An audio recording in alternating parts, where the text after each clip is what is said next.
Yo, microphone check, make it a microphone check. Give it a microphone, I make the microphone dead. Don't step to me, newbie, I could truly be moody. I could have played the fucking Grinch in the movies. I've been a part-time shadow cat, part-time. That is not a guy that I would ever want to try to battle rap. Snap, crackle, pop, mind fried to a crisp. Make an MC into a wide-eyed lunatic.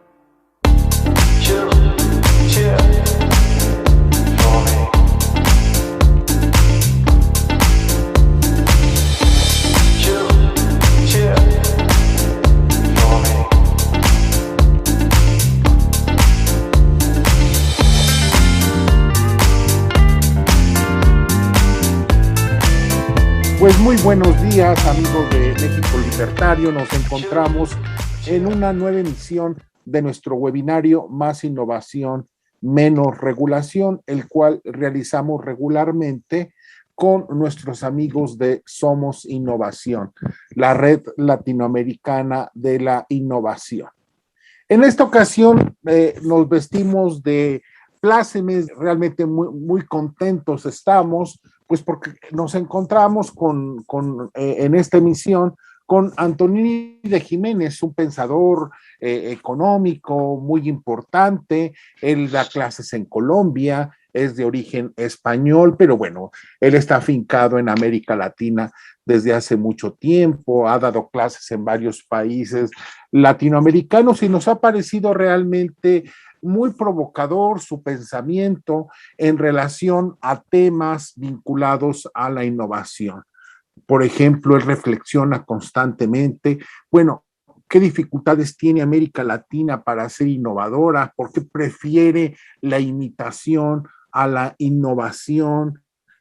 ¿Cuáles son los elementos distintivos de la economía creativa en América Latina? La economía naranja, también, bueno, es parte de sus reflexiones, además de, bueno, críticas a nuestra forma de pensar, nuestra preferencia por el socialismo, por los mitos de la historia oficial, en fin, me parece que es un pensador que da siempre en el clavo de nuestras deficiencias y de la forma de superarlas. Por eso lo invitamos, me parece que va a ser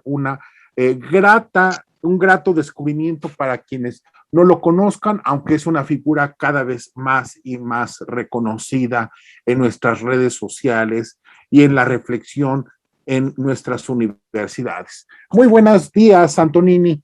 Qué gusto tenerte por aquí.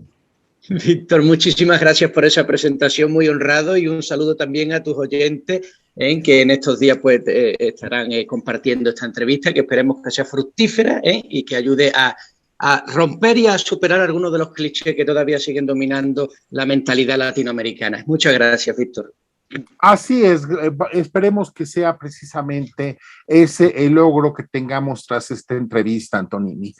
Yo quería preguntarte como primera parada de esta entrevista, que tú nos pudieras ayudar a entender cuál es la íntima relación entre la innovación y ese concepto a veces tan temido por tantos latinoamericanos, que es el de la destrucción creadora, el que siempre va a haber perdedores en una economía que trate de salir realmente hacia adelante con bases firmes. Y bueno, eso, a pesar de que se demuestra en las economías de los países más desarrollados que es el camino a seguir, los latinoamericanos no lo entendemos y parece que rechazamos constantemente cualquier viso de competencia, de innovación. Platícanos un poco sobre esto, Antonini. Muy bien, Víctor. Bueno, hay que tener en cuenta que cuando Schumpeter dice que la innovación, ¿no? Que la esencia del capitalismo es la destrucción creadora, lo único que nos está diciendo en realidad es que destrucción creadora es cambio forzoso o forzado. Cambiar. Cambiar es algo que al ser humano no le ha gustado a lo largo de la humanidad Y sin embargo, ha sido algo tan inevitable como que es, por un lado, el cambio es una amenaza, pero por el otro lado es esperanza. Es decir, el ser humano ve en el cambio un enemigo y su único escudero, porque el cambio es lo único que nos ha permitido sobrevivir, por ejemplo, a la fuerza de la naturaleza. Es lo único que nos ha permitido satisfacer las necesidades de un modo lo suficientemente civilizado para no estar todavía viviendo en medio de la selva, ¿no? Y sin embargo, ese cambio, ese mejoramiento ha arrasado con un montón de cosas, con la vida anterior, con las tradiciones, con las formas de entender el mundo. Es decir, que nosotros en la vida, a pesar de que nos aferramos a que las cosas no cambien, agradecemos enormemente a Dios que lo haga. Yo decía en uno de los tuits de Antonini de Jiménez que si con 40 años no te alegras de que no se hayan cumplido tus deseos que tenías con 20, es que vas por el buen camino, ¿verdad? Pues esto es un poco así. Con 20 años quieres que las cosas cambien, con 40 te alegras de que no lo hicieran en el sentido en el que tú lo deseabas y que lo hayan hecho en el sentido contrario. Ahora bien, ¿qué es cambiar? ¿O qué genera cambiar en nosotros? ¿O por qué el cambio es visto de una manera tan soporífera? Porque el cambio tiene 4 efectos radicales en nuestra forma de vivir. El cambio genera ansiedad, fragilidad, amenaza y pereza. Y esos 4 puntos, ansiedad, fragilidad, amenaza y pereza, son los 4 pecados que lleva consigo la innovación, que lleva consigo la competitividad. A fin de cuentas, Víctor, que lleva consigo el capitalismo. Esta es la razón por la que las personas, en un primer momento, rechazamos ser amigos del capitalismo, rechazamos ser amigos de la innovación. Entendemos la innovación, que es algo positivo, pero nosotros no queremos innovar, nosotros queremos monopolio. Entonces, la pregunta aquí viene claramente. Si la innovación está cubierta de ansiedad, fragilidad, amenaza y pereza en el alma del hombre, es evidente que para que una sociedad sea innovadora tendrá que superar el estado de ansiedad, fragilidad, amenaza y pereza que lo circunda. ¿Qué sociedades son las más preparadas para superar eso? Aquellas sociedades que han asumido el cambio como una forma natural de vida. Si quieres, luego, o ahora, o más tarde, cuando tú me digas, podemos entrar a explicar en qué sentido la innovación genera ansiedad, fragilidad, amenaza y pereza. Adelante, Antonina. A mí me parece realmente que ofreces un camino muy prometedor para todos nuestros escuchas y gente que nos está mirando. Pues muy bien, Víctor. La innovación, y voy a hablar, no es sinónimo, pero para mí lo van a ser ahora, innovación, competitividad y capitalismo, porque capitalismo solo es capitalismo cuando es innovador, es decir, cuando está abierto al cambio. La innovación genera ansiedad. ¿Por qué genera ansiedad? Genera ansiedad porque solo puede vivir en la incertidumbre.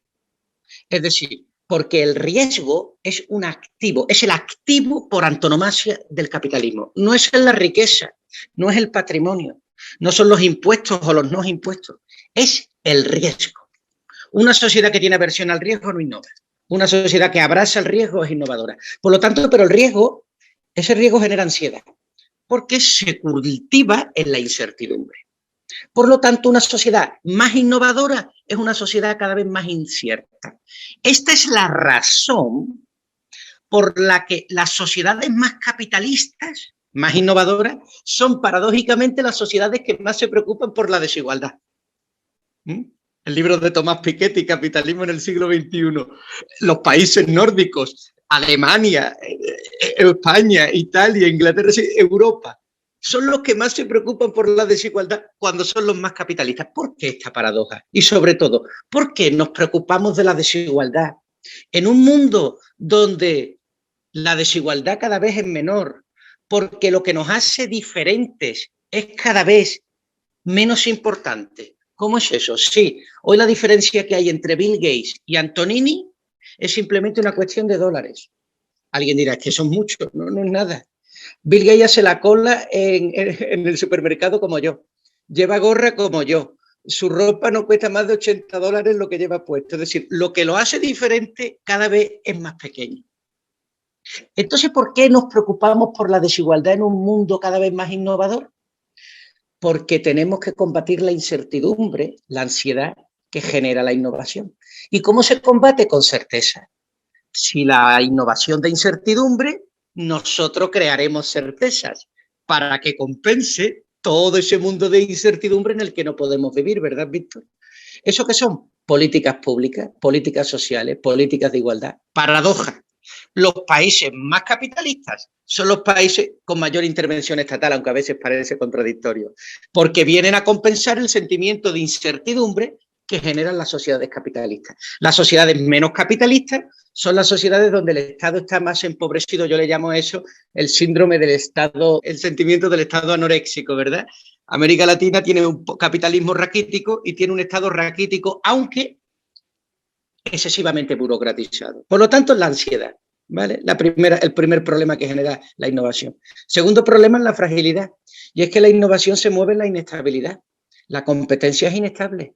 Lo contrario a la inestabilidad es la estabilidad del monopolio. Por eso en nuestro corazón queremos competencia para los demás y monopolio para nosotros.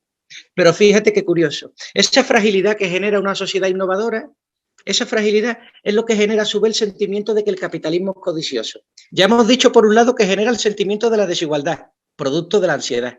Ahora que somos codiciosos los capitalistas, pero es producto de la fragilidad, no de que seamos codiciosos. ¿Por qué el capitalista nunca le pone límites a sus posibles ganancias?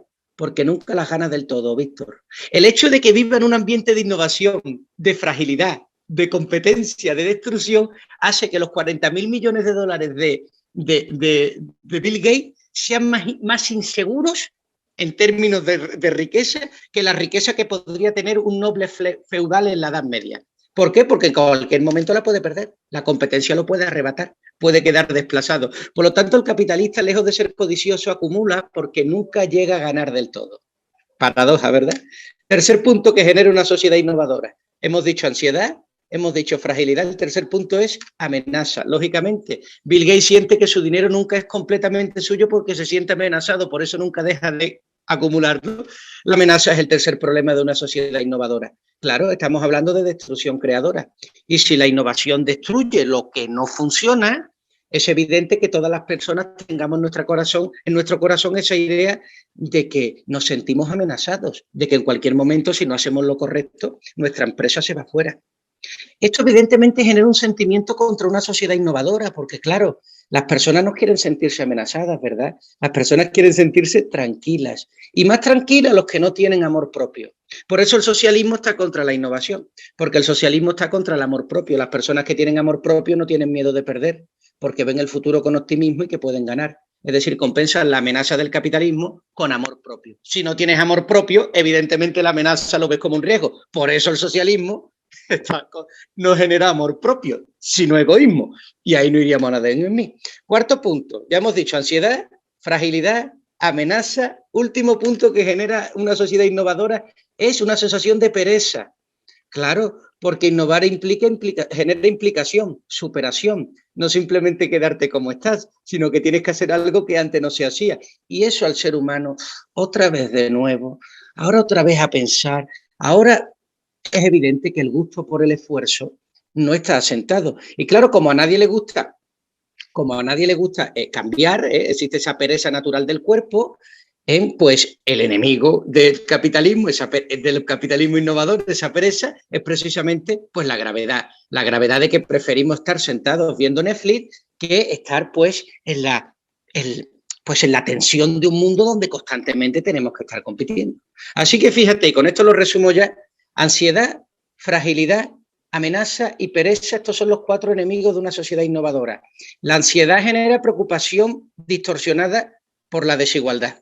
La fragilidad genera una visión distorsionada de la codicia. La amenaza genera una distorsión del amor propio y la pereza una idea equivocada de la muerte. Pues aquí queda explicado por qué nos sienta tan mal personalmente el capitalismo, por qué tendemos a ser socialistas y por qué, sin embargo, la única alternativa no es acabar con una sociedad innovadora, es meternos dentro de nuestro cuerpo ese conjunto de sentimientos, amor propio, dignidad, responsabilidad, fe en uno mismo para superar la ansiedad, la fragilidad, la amenaza y la pereza del capitalismo.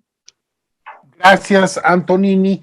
Pero por lo que tú nos estás comentando, Antonini, me parece que es también una constatación de que en América Latina vamos por el mal camino, porque una y otra vez los votantes se decantan por opciones fracasadas de tipo socialista, de altísimo intervencionismo estatal, de monopolios públicos. Son raras las excepciones en América Latina que van en otro sentido. E incluso muchos de los defensores supuestamente del capitalismo, bueno, pues en América Latina se refugian también en ese dictado de Dios, patria, familia, tradición, como estamos viendo recientemente. Me parece que, bueno, tú acabas de hacer una disección del mal camino que estamos siguiendo en América Latina, de alguna manera con tus palabras. Sí, Víctor. Mira, aquí yo diría claramente cuando una persona dice, pero ¿cómo sé yo que yo realmente soy un amigo del capitalismo? ¿Cómo sé yo realmente que mi empresa está siendo innovadora? Porque las personas tendemos a autoengañarnos, ¿verdad? ¿Cómo lo sé? Bueno, es muy simple, Víctor, es muy simple. Hay una ley que yo sigo, que es el cambio que no te cambia, no es cambio. ¿Cómo que el cambio que no me cambia no es cambio? Sí, porque muchas veces nosotros cambiamos para no cambiar. Por ejemplo, cambio de partido político para no cambiar mi forma de entender la vida. Cambio de mujer, cambio de ciudad, cambio de condición ideológica, cambio de preferencia económica, pero yo no cambio. Eso no vale absolutamente para nada. Las sociedades que realmente son innovadoras son aquellas que han aceptado que su cambio es algo positivo para ellos y por consiguiente para los demás. Claro, tú me hablabas de América Latina. Es muy difícil cambiar porque el cambio requiere un punto fundamental, el primer punto, que es el miedo. Una sociedad que tiene miedo no cambia. Por lo tanto, una sociedad que tiene miedo no innova. ¿Es que América Latina tiene miedo? Sí. ¿A qué? A muchas cosas, pero sobre todo a una muy particular que es la que genera el miedo a los demás, al otro, al vecino, al semejante. ¿Y por qué? Porque desconfía de él. ¿Y por qué desconfía de él? Porque hay una separación muy grande entre ellos, porque las sociedades no están articuladas, no están compenetradas, y al no estar compenetradas, eso genera resquemor, no solo con los otros, sino con la competencia. No la vemos como una competencia que nos ayude a favorecer nuestros productos, sino que nos elimina, una competencia depredadora en lugar de una competencia innovadora, ¿verdad? Eso lo llevamos dentro de nuestro corazón en América Latina, y si no luchamos contra eso, es imposible una sociedad innovadora, por mucho que hablemos de ella. Ya sabes que hay personas, de hecho, uno de los creadores del concepto de economía naranja es el actual presidente de Colombia, Duque, cuando trabajaba en el Inter-American Bank of Development en Washington. Y yo siempre digo que hay muchas personas que hablamos de libertad, que hablamos de innovación y que hablamos de capitalismo para no innovar, para no cambiar y para no ser capitalista, ¿verdad? Es decir, yo digo que soy innovador y ya puedo seguir siendo un monopolista tranquilo, ¿no? Me pongo el pin de economista liberal y puedo seguir siendo un capturador de rentas. Bueno, eso lo vemos en muchos empresarios en América Latina que nos decimos, bueno, que se dicen, porque yo no soy empresario, los empresarios que se dicen liberales, libertarios, y bueno, pues allí están muy cercanos al gobierno, siempre tratando de hacer negocios con ellos, de ser el dispensador de los favores oficiales vía subsidios, regalos, dádivas, etcétera. Bueno, yo creo que una de las asignaturas pendientes en América Latina es un cambio de mentalidad de nuestros propios empresarios, junto con la de nuestros propios ciudadanos. ¿Qué piensas tú de esto, Antonini? Sí, yo pienso radicalmente que esto es un cambio, esto nace con un cambio en uno mismo. Porque muchas veces caemos en los estereotipos de que la política, es que el político, por mucho que nos duela, el político representa el estado moral de un pueblo, porque no sale de un planeta extraterrestre, nace de nuestro país. Entonces, encarna el proceso natural de la conciencia de un pueblo. Entonces, si quieres tener políticos mejores, tú tienes que ser mejor. Punto. Hay que ser así de duro. Y cuando tú seas mejor, y el mundo será mejor, y entonces los políticos estarán en otras circunstancias. Decíamos antes que el problema de la innovación es que la innovación solo aparece en la incertidumbre. Pero para manejarnos en la incertidumbre tenemos que ser valientes. Para ser valientes no debemos de tener miedo. Volvemos a lo mismo. Si uno mira a América Latina, todo su esfuerzo está concentrado en combatir la incertidumbre. Todo su esfuerzo. Por lo tanto, todo su esfuerzo está concentrado en combatir la innovación. Vayamos con un ejemplo. Innovar significa hacer algo de una manera diferente a como se hacía antes. No es lo mismo que inventar, porque inventar es crear algo que no existía. Innovar es darle una nueva funcionalidad a algo que ya existe. Bien, eso significa que tiene que cambiar ese producto. Ese producto tiene que adquirir una nueva función. Para adquirir una nueva función, ese producto tiene que responder a una necesidad, a una demanda que cambia del consumidor. Para eso tengo que detectar esos nuevos cambios del consumidor y para detectar los cambios del consumidor tengo que conocer a mis clientes. ¿Pero conocemos a nuestros clientes? No, no conocemos a nuestros clientes de la misma manera que no conocemos a nuestra mujer, a nuestros hijos o a nuestros amigos, por esa distancia de la que hablábamos antes. Por lo tanto, es lógico que en América Latina la innovación tienda a concentrarse en imitación. Otro punto, Víctor, que favorece la innovación y que aquí no existe, la definición adecuada de los derechos de propiedad. Sin derechos de propiedad no hay innovación, porque es una condición necesaria. Si yo no sé lo que es lo tuyo y yo no sé lo que es lo mío, pues ¿cómo voy a ser capaz de producir algo desde lo mío hacia lo tuyo? Es imposible, ¿verdad? Bien. Ahora bien, ¿por qué los derechos de propiedad están mal asentados en América Latina? Lo vemos claramente en México, lo veía cuando vivía en la frontera norte, donde había la intromisión del narcotráfico, pero aquí también lo veo en Colombia, donde en los rurales pues, la gente no tiene papeles, certificados de propiedad. Esto lo adquirió mi abuelo y va por la tradición, ¿verdad? Esto tiene que ver fundamentalmente porque los derechos de propiedad no es algo que uno se apropia, eso es apropiación.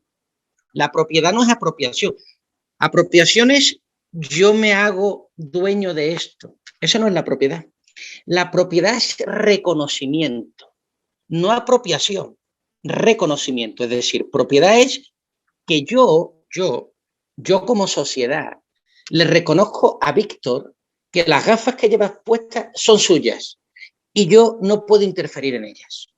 Apropiación es que me gustan tus gafas y te las quito. Bien. Para que yo pueda reconocerte, es decir, que esta gorra o esas gafas sean nuestras, no dependen de que nosotros nos apropiemos de ellas, sino de que la sociedad reconoce que en eso no se puede meter.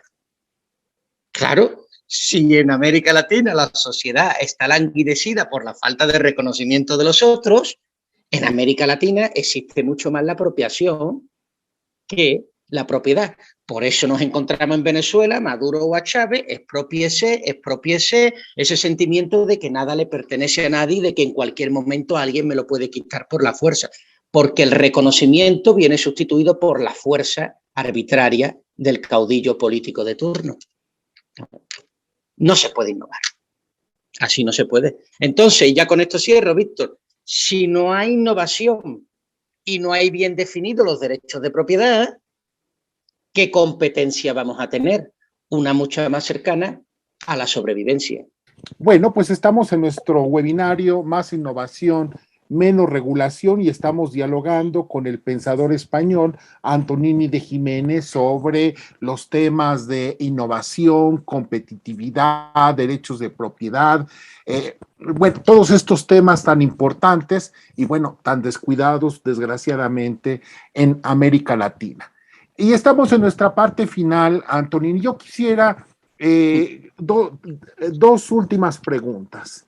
La primera, Antonini, es, me parece que uno de los argumentos más socorridos y más exitosos de aquellos que no quieren que América Latina se desarrolle, vaya por una economía de libre mercado, innovadora, que atienda necesidades reales de las personas de manera sostenida, bueno, tiene que ver con esa propagación del miedo al ciudadano común de que, y bueno, ¿y qué va a pasar cuando se destruya la empresa en donde tú estás, en donde entre la competencia y arrase con tantas empresas y sectores protegidos actualmente?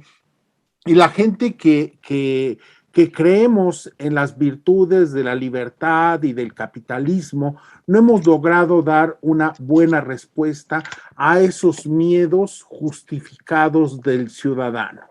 ¿Qué va a pasar si ahora me quedo desempleado, si ahora me quedo sin tierra, si ahora me quedo sin mi modo de vida? Pues, ¿qué va a pasar de mí? Y me parece que ese es uno de los grandes miedos que la izquierda ha logrado aprovechar de manera muy exitosa. Yo estos argumentos los vengo escuchando desde el 93 en México, cuando se discutía el Tratado de Libre Comercio, y después cuando se trataba de analizar los resultados del tratado, y los escucho constantemente en todos los países de América Latina sin una respuesta fehaciente, concreta por parte de nosotros. ¿Tú qué le dirías a estos ciudadanos desde tu perspectiva? Bueno, yo te diría, Víctor, que la razón por la cual esos argumentos son tan fértiles en el espíritu socialista y se convierten en enemigos de los amigos del capitalismo tiene que ver con que la conciencia de esos trabajadores es una conciencia de esclavos. Así de claro. Mira, te voy a poner un ejemplo. Yo a mis estudiantes en la universidad les doy libertad para que ellos decidan de qué manera quieren presentarme algunos trabajos de evaluación que yo les hago para sus notas, en términos de fecha y en este tipo de cosas. Ellos todo lo dejan para el último día. ¿Por qué? Porque sienten que la libertad en realidad es abandono. En América Latina la libertad se entiende como abandono. Cuando yo te doy libertad, cuando yo te doy espacio para que tú hagas, es que parece entonces que he sido abandonado. Y entonces solo lo hago al final, que es cuando la ley del tiempo, alguna autoridad me dice, oye, o ya o finito. Y entonces el tipo se pone en el último minuto. No sabe administrar su tiempo. Solo un hombre libre sabe administrar el tiempo. Un hombre esclavo es administrado por el tiempo. Por eso todo lo hace en el último momento. Esas personas que tienen miedo a perder su empleo son porque son personas que viven en un contexto donde nuevamente la competencia se ve como un enemigo y no se ve como una oportunidad. Para ver la competencia como una oportunidad, las personas tenemos que entender que la incertidumbre, que el riesgo, que la muerte, que la destrucción son elementos connaturales a la naturaleza humana y que no está en nosotros eliminarlos, sino superarlos. No es evitar la incertidumbre, es construir desde ella. No es evitar la fragilidad del capitalismo, es hacer riqueza desde esa fragilidad. Y eso es lo que hacen las sociedades más desarrolladas. En cambio, las sociedades latinoamericanas, fundamentalmente, pues, y latinas en general, porque esto también nos viene atravesado como un todo a españoles, griegos e italianos y portugueses y también irlandeses, ¿por qué no decirlo en Europa, verdad? Pues evidentemente somos una sociedad más caminada a obedecer y por lo tanto a que alguien nos... Esta es la razón también por la que cuando hay alguna culpa nadie la toma. Claro, para poder competir uno tiene que hacer autocrítica. Oye, ¿qué no funcionó? Oye, ¿por qué mi producto no se vendió? Oye, ¿qué ocurrió? Si yo no tengo un espíritu innovador, yo lo que voy a decir es que el público no entiende mi producto, es que el gobierno me tiene masacrado impuestos, es que. Bueno, pues son dos formas de entender. Yo a mis estudiantes intento inocularle ese espíritu de amor al cambio, de amor a la incertidumbre y de amor a la fragilidad, que es lo único que nos puede elevar como personas y a ser sociedades más prósperas. Lo contrario ya lo conocemos. El precio de la seguridad, el precio por vivir en la seguridad, el precio por la certidumbre, el precio por que nada sea riesgoso, el precio por la tranquilidad es la pobreza. Punto. Punto. Oye, sepámoslo. Y si a pesar de eso lo queremos, bueno, pues punto, ¿no? Pues ya no nos importa. Pero sepamos que el precio de la certidumbre es la pobreza y que el precio de la incerteza es la riqueza. Punto. Así es, exactamente, Antonini. Ahora bien, yo no quisiera terminar esta entrevista sobre estos conceptos tan interesantes y formativos para los ciudadanos, sin que nos expliques, porque has venido hablando recientemente de un concepto llamado la economía naranja. Quisiera que nos explicaras un poquito más, que le dijeras al público qué entiendes por tal concepto, cómo están nuestros países, nosotros mismos, respecto a este concepto, Antonini. Muy bien. Bueno, gracias, Víctor. Es curioso que en la región, una de las regiones menos innovadoras del planeta, sacando fuera África, lógicamente, que está fuera de todo discurso, salvo algunos archipiélagos en Sudáfrica y en alguna zona del norte, del Magreb, pero sacando a África del planeta, tiene los niveles más bajos de innovación, América Latina. Es paradójico que teniendo los niveles más bajos de innovación sea el continente que ha creado el concepto de economía naranja. Es paradójico que es la economía llamada de la innovación, la industria 4.0. La economía naranja simplemente es la combinación entre la industria de la cultura y la economía del conocimiento, la industria del entretenimiento y del conocimiento, ¿verdad? Es curioso, pero no raro, que lo hayan creado latinos. Yo tengo entendido que el libro de Orange Economy fue escrito como coautor por Iván Duque, el actual presidente de Colombia, ¿no? Y es curioso que Colombia, que es uno de los países menos innovadores del planeta y menos innovadores de América Latina, superado ampliamente por Brasil, México y Chile, a pesar de eso,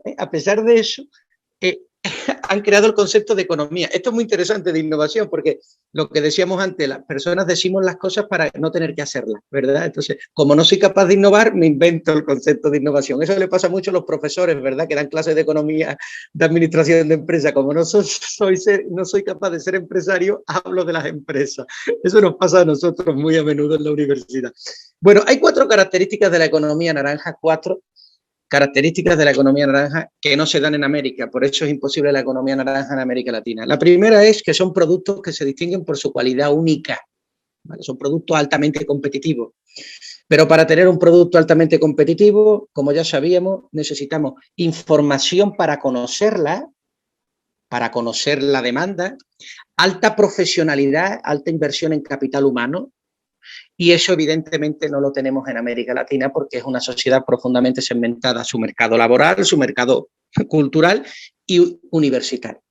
Por otro lado, la economía naranja funciona también desde una gran incertidumbre, como decíamos antes, porque la incertidumbre es lo que abre los brazos a la innovación y al cambio, a la riqueza, a productos innovadores. Ya habíamos hablado antes que la incertidumbre es algo que en América Latina nos provoca urticaria. El tercer punto de una economía naranja es que genera una gran rapidez en el proceso de conocimiento. Es decir, son productos que rápidamente se quedan antiguos y van siendo cambiados por otros, ¿verdad? La economía naranja es Facebook, Instagram, Twitter, redes sociales y economía del conocimiento, para entender. Entonces, básicamente estamos diciendo por qué es imposible Twitter en América Latina, ¿no? Crear Twitter o Instagram o estas cosas. Es un rápido conocimiento. Es imposible en una sociedad donde todo se eterniza, ¿eh? Todo se eterniza. Un visado necesita yo no sé cuántos meses, convalidar un título de universidad necesita yo no sé cuántos papeles, pagar impuestos en México, afortunadamente después de la reforma, es muy fácil comparado con la dificultad terrorífica que supone hacerlo en Colombia. Yo he pagado impuestos en ambos países y no te puedes imaginar lo difícil que es pagar impuestos en Colombia. Es una cosa horrorosa, imposible entender, es imposible, de ahí también el gran desfalco que hay, que no son claros ni en su declaración ni en su imposición. Y por otro lado, evidentemente, el cuarto punto necesita trabajadores creativos. ¿Vale? Trabajadores creativos, no trabajadores obedientes, que es el problema que teníamos, como hablábamos antes, de la obediencia en América Latina frente a la creatividad. Si no tenemos trabajadores libres con capacidad y libertad para tomar decisiones, es imposible. Y un último punto, un quinto punto de la economía naranja es que sea multidisciplinar. Por ejemplo, en Facebook trabajan economistas, ingenieros, diseñadores gráficos, físicos, trabaja de todo y trabajan comunicados y relacionados entre empresas.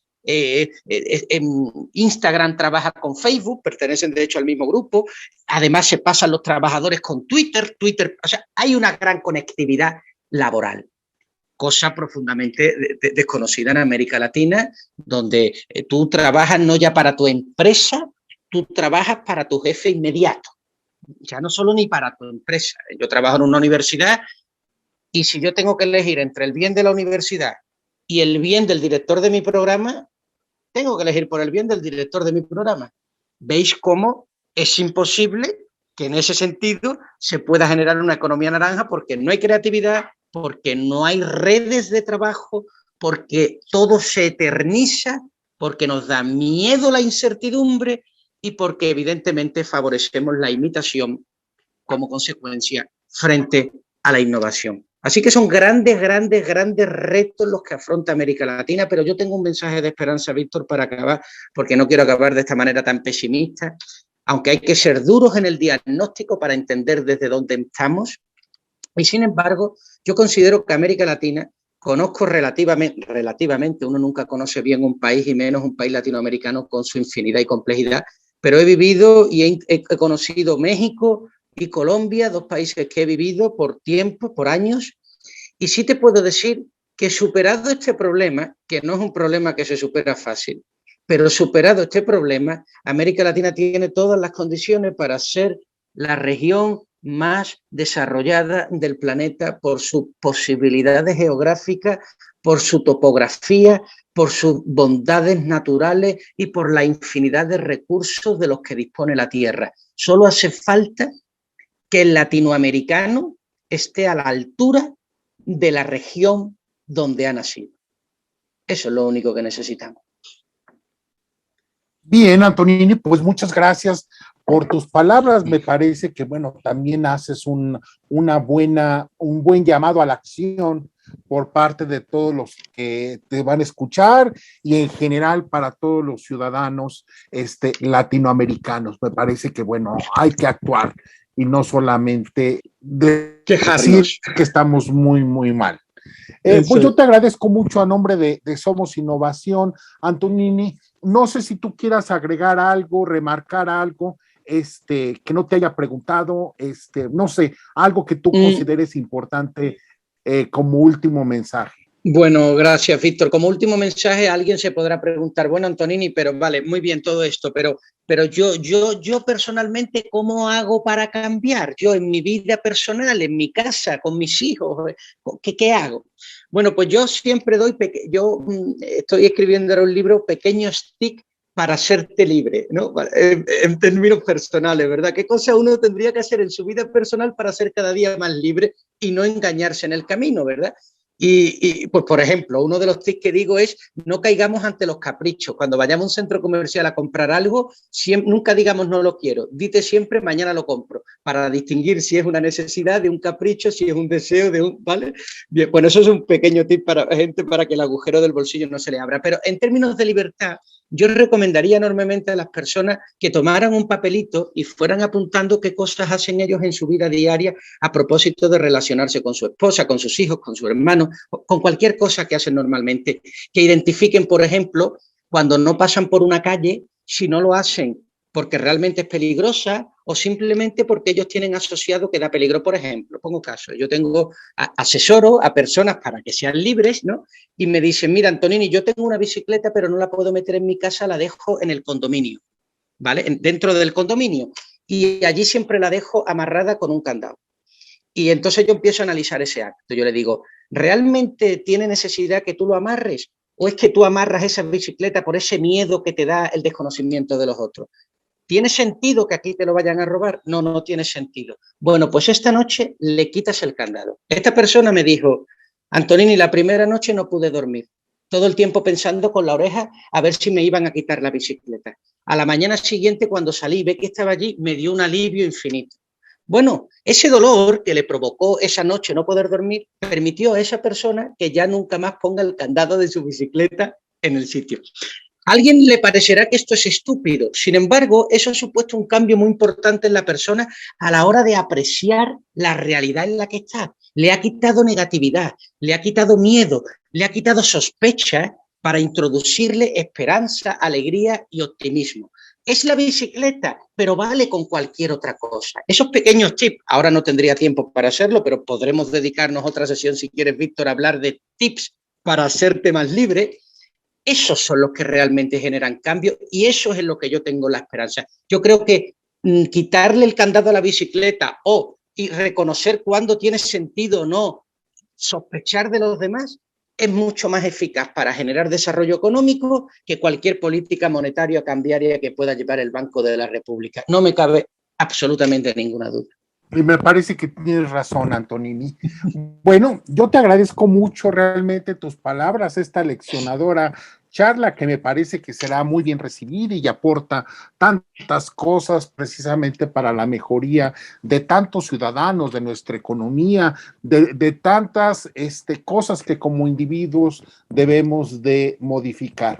Muchas gracias, Antonini, a nombre de México Libertario y de Somos Innovación, te doy las gracias por esta magnífica charla. Y yo invito finalmente a todos los amigos de México Libertario y de Somos Innovación, bueno, pues a que nos sigan en nuestras diversas actividades, foros, seminarios, conferencias, actividades en vivo que tenemos. Y bueno, pues muchas gracias y nos estamos viendo en nuestra próxima emisión, no sin agradecer realmente a Antonini por esta charla tan aleccionadora y tan magnífica. Gracias, Antonini. Gracias, Víctor.